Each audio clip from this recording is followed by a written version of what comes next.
चुनावी माहौल है, ये पानीपत में आज आपका आगमन। देखिए, ओबीसी मोर्चा का पानीपत ज़िले का एक बड़ा कार्यक्रम था और हम पूरे प्रदेश के अंदर ऐसे सम्मेलन कर रहे हैं। मैं यहाँ के जो कार्यकर्ता जिन्होंने इतना भव्य कार्यक्रम किया, सबको इसकी बधाई भी देता हूँ। और ओबीसी मोर्चा जो है हमारा तय किया हुआ कि हम पूरे प्रदेश के अंदर जन जागरण अभियान चला रहे हैं। और जहाँ तक ओबीसी समाज की बात है, 100% भारतीय जनता पार्टी के पक्ष में मत डालने का काम कर रहा है और डलवाने का भी काम कर रहा है, जो सबसे बड़ा हमारी जीत का आधार है। मैं समझता हूँ ये बैकवर्ड समाज है। ये सब पुराना ओबीसी वोटर है, वो ऐसा कांग्रेस के साथ रहा है। देखिए, जब से मोदी का उदय हुआ है उसके बाद तो मुझे नहीं लगता, उससे पहले कब की आप बातें कर रहे हैं, मेरे को तो जानकारी नहीं है इस बारे में। लेकिन हमारा देखिए, देश के अंदर ओबीसी के कितने बड़े नेता, चाहे शिवराज सिंह चौहान हो, कल्याण सिंह जी हमारे इस दुनिया में नहीं है, ऐसे अनेकों बड़े लोग, उमा भारती जी हैं, सब पार्टी ने दिए हैं, सारे मुख्यमंत्री बनाए हैं, छत्तीसगढ़ के साहू जी हैं, ऐसे बहुत लोग हैं जो ओबीसी के नेता हैं। और हमारे हरियाणा के अंदर पहली बार किसी ओबीसी समाज का नेता बना है, बीसी समाज का। मैं समझता हूँ बहुत बड़ी गर्व की बात है हरियाणा वासियों के लिए।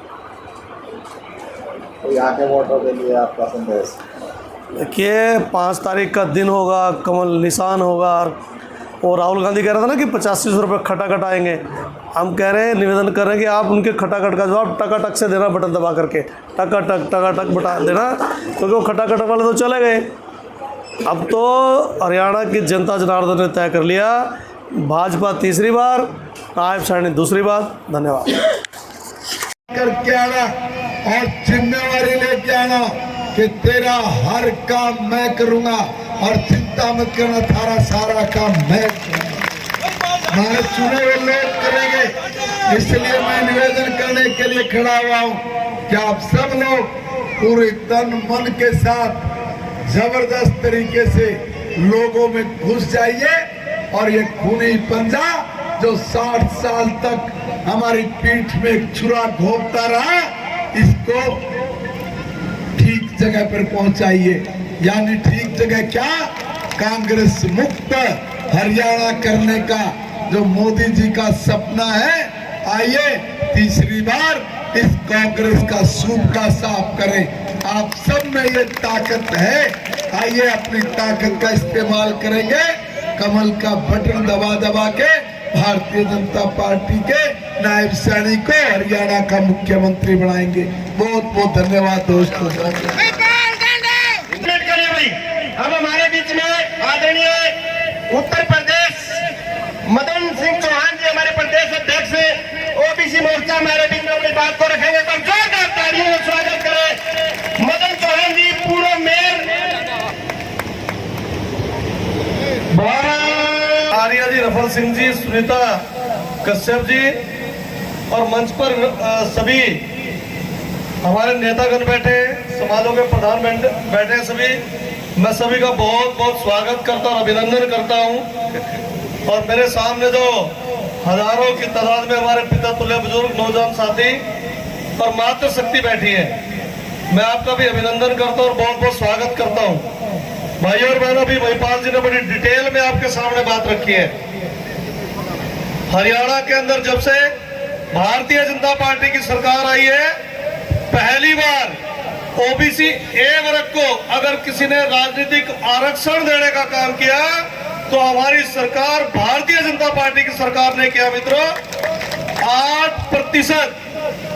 मेरा यहाँ मंच पे नेतागण बैठे, इनसे भी निवेदन है, जब ये ओबीसी का सम्मेलन कोई होता है, 8% ए वर्ग को जो पंचायती राज के अंदर लोकल बॉडीज में आरक्षण देने का काम किया, जिससे 550 लगभग सरपंच जीत करके हरियाणा सरकार पंचायत के जो सरपंच बने हैं, मैं हरियाणा सरकार का इसके लिए बहुत बहुत आभार भी व्यक्त करता हूं। और बिना पर्ची, बिना खर्ची के 1,43,000 नौकरी लगी।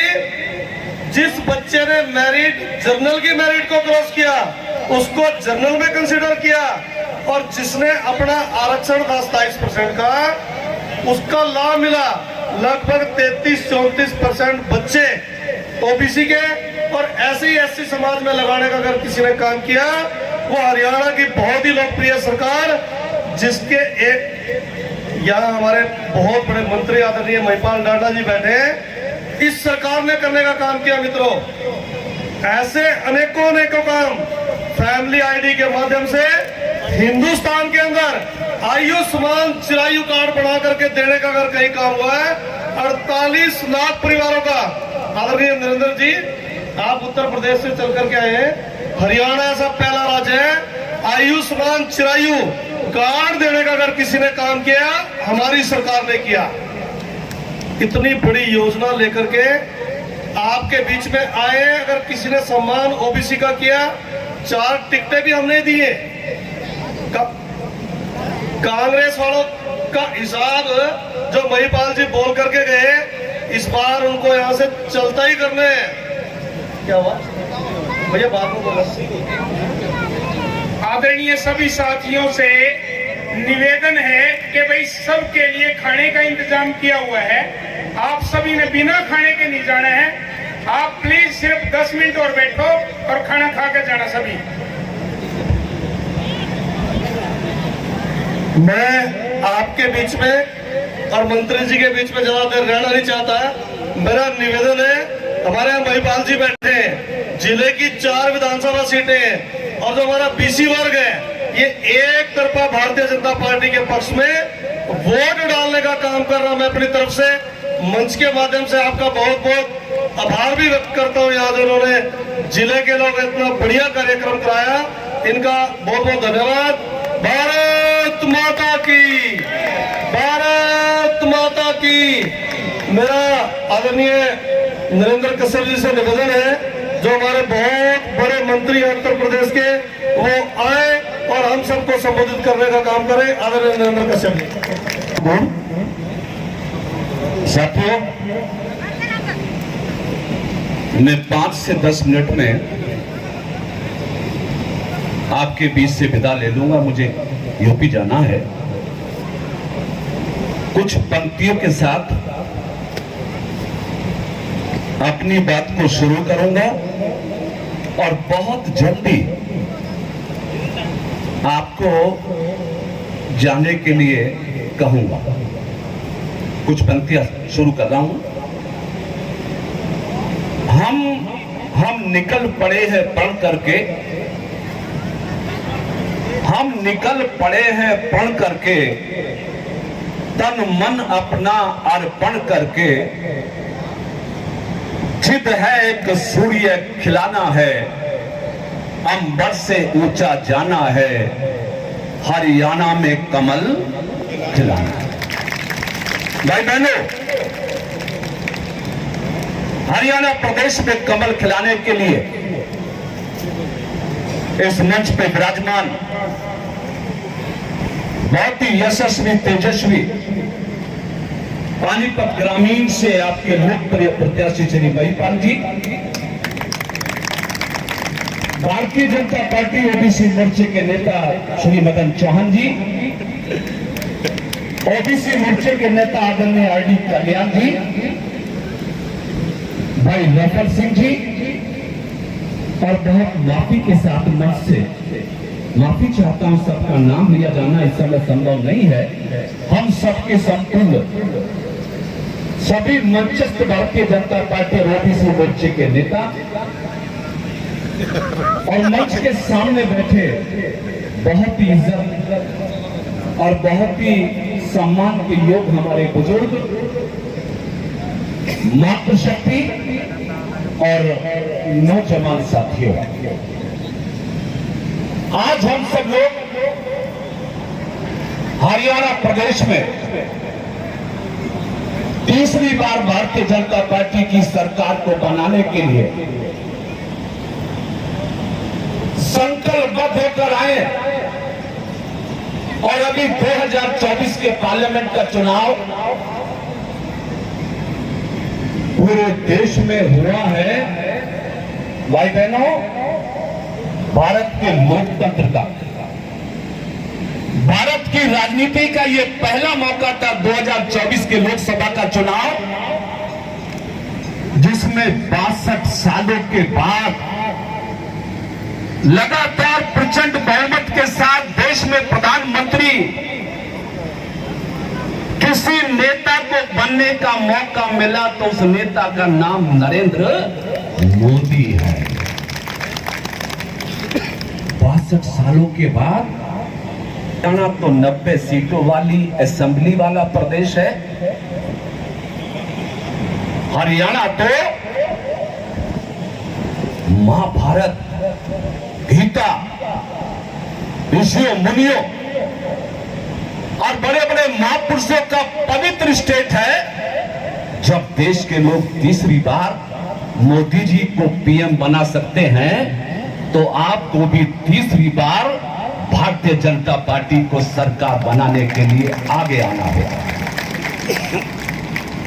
आपको आगे बढ़ना होगा।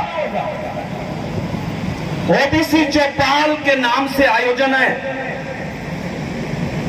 और भाई बहनों आपको जानना पड़ेगा। मुझे मालूम है कि बहुत सारे भाई अभी खाने की ताक में प्रतीक्षा में हैं और बहुत सारे भाई जाके लाइन में लग भी गए।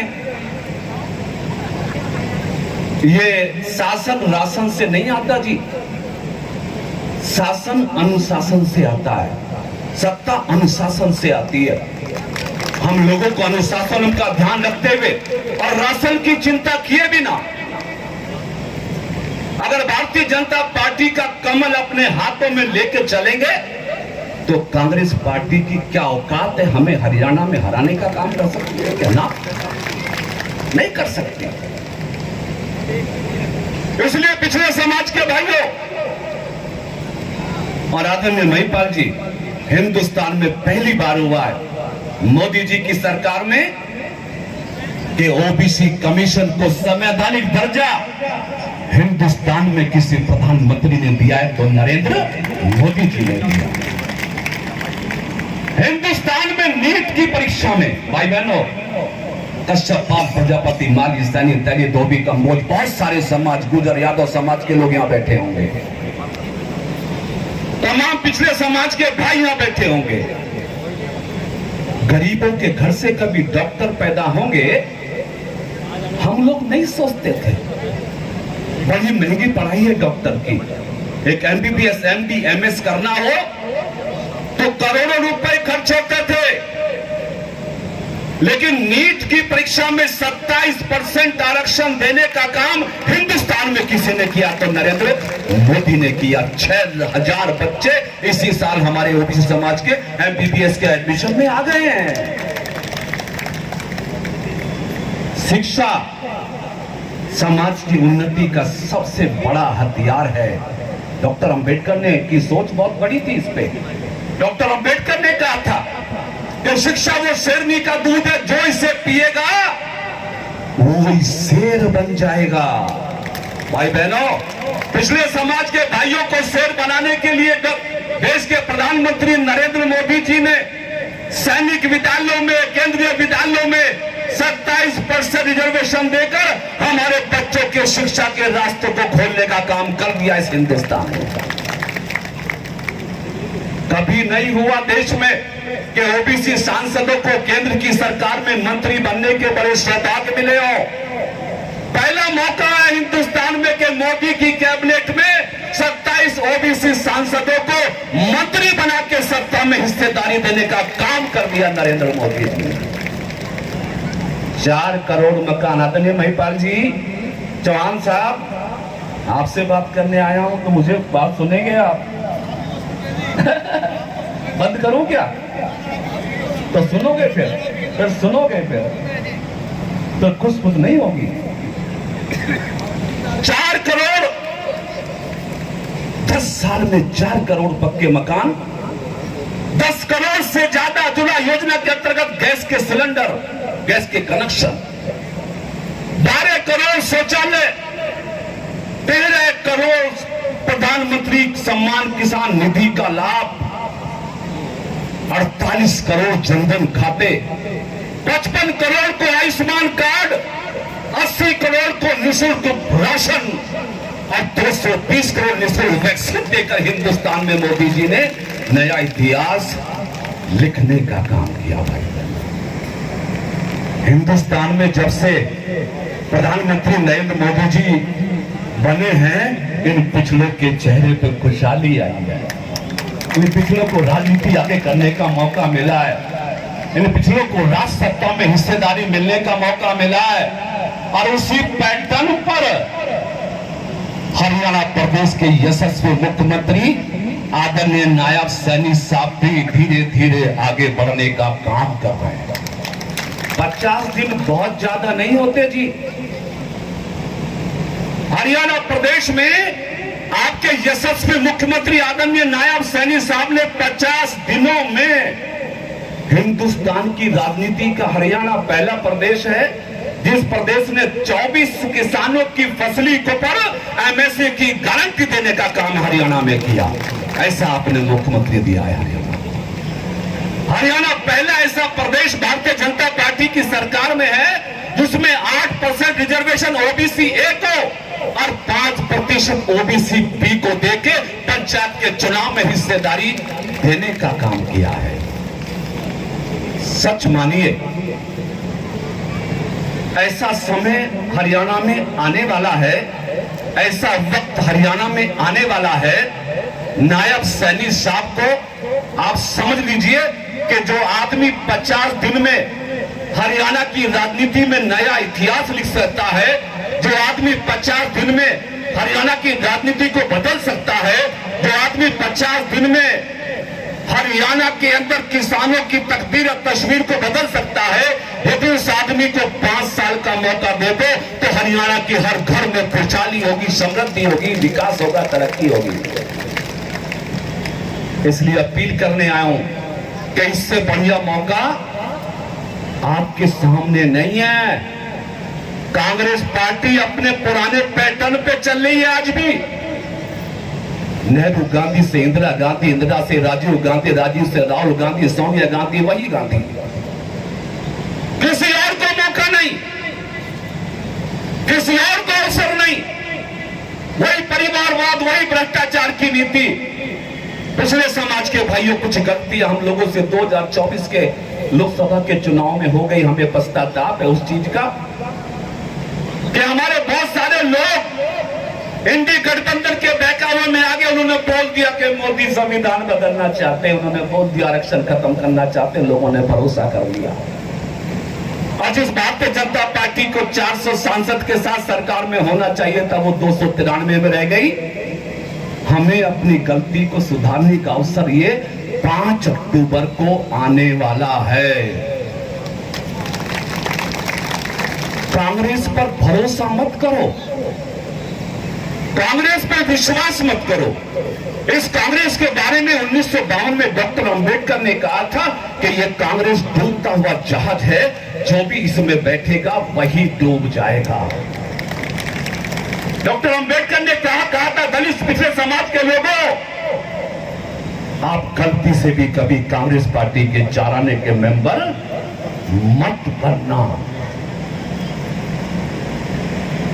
और आपने देखा अमेरिका की धरती पे राहुल गांधी जी ने क्या बोला। अमेरिका में राहुल गांधी ने नौजवानों के सामने बोल दिया अपनी सच्चाई कि समय आने पर हम हिंदुस्तान के पिछड़ों का आरक्षण खत्म कर देंगे, दलितों का आरक्षण खत्म कर देंगे। जिस कांग्रेस ने मोदी पर आरोप लगाया था, झूठा षड्यंत्र किया था, आज वो कांग्रेस पार्टी का नेता अमेरिका में हमारे आरक्षण को समाप्त करने की बात कह रहा। भाइयों, आरक्षण खत्म कराना चाहते हो क्या? नहीं चाहते ना। आरक्षण बचाना चाहते हो क्या?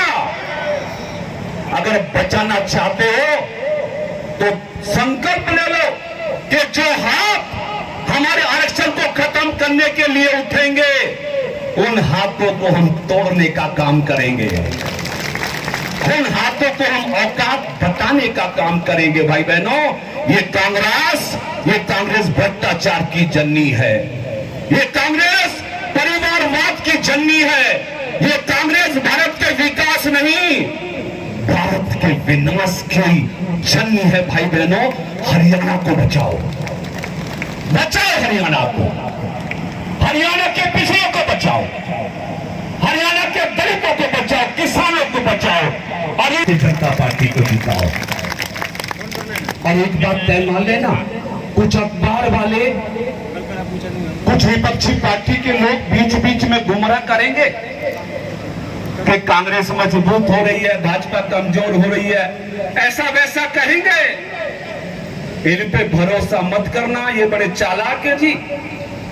अपील करने आया हूं कि चुनाव हो या युद्ध, ये परिस्थितियां ऐसी हैं जिसमें सोच समझ के हमें फैसला लेना पड़ेगा।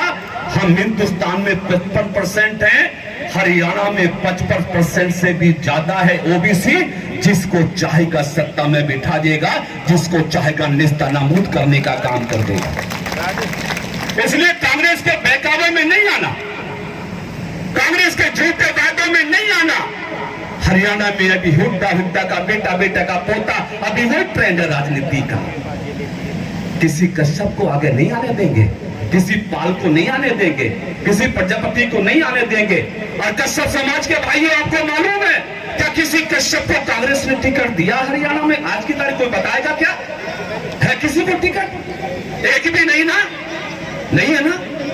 भाजपा ने इंद्री से, भारतीय जनता पार्टी ने इंद्री से राम कुमार कश्यप को फिर टिकट दिया मेरे भाइयों। तो टिकट देने वाली पार्टी है, उसको जिताना है।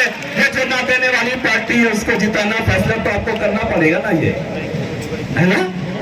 इसलिए अपील करने आया हूं, रिक्वेस्ट करने आया हूं। सुनो, मेरा लंबा तजुर्बा नहीं है, लेकिन संसद में बैठा हूं लंबे समय, विधान परिषद में बैठा हूं लंबे समय। कुछ दिन से हरियाणा की सियासत को समझने की कोशिश कर रहा हूं। और सच मानिए कि हरियाणा में इस बार बच्चा बच्चा इस बात पे तुला हुआ है कि कुछ भी हो जाए, नायब सैनिक के अलावा हम किसी को मुख्यमंत्री स्वीकार। इसलिए 5 तारीख तय है, समय 7 बजे से निशान कमल का है। बात खत्म कर रहा हूं। 5 अक्टूबर समय 7 बजे निशान कमल का फूल। 5 बजे उठ जाओ 5 तारीख को, 5 बजे उठो, एक दिन का व्रत रखिए। सुबह 6 बजे अपनी पर्ची लो, अपना पहचान पत्र लो, अपने अपने बूथों पर लंबी लंबी लाइन लगा दो। कांग्रेसी आए, दूसरी पार्टी के लोग आए, आपकी लाइन देखे, उत्साह देखे, उनकी जुबान से भी निकल जाए कि जीतेगा भाई जीतेगा, कमल के फूल लाई। हमें माहौल बनाना है, कमल के लिए माहौल बनाना है, नई पार्टी के लिए माहौल बनाना है, भारतीय जनता पार्टी के लिए माहौल बनाना है। इसलिए भाई बहनों,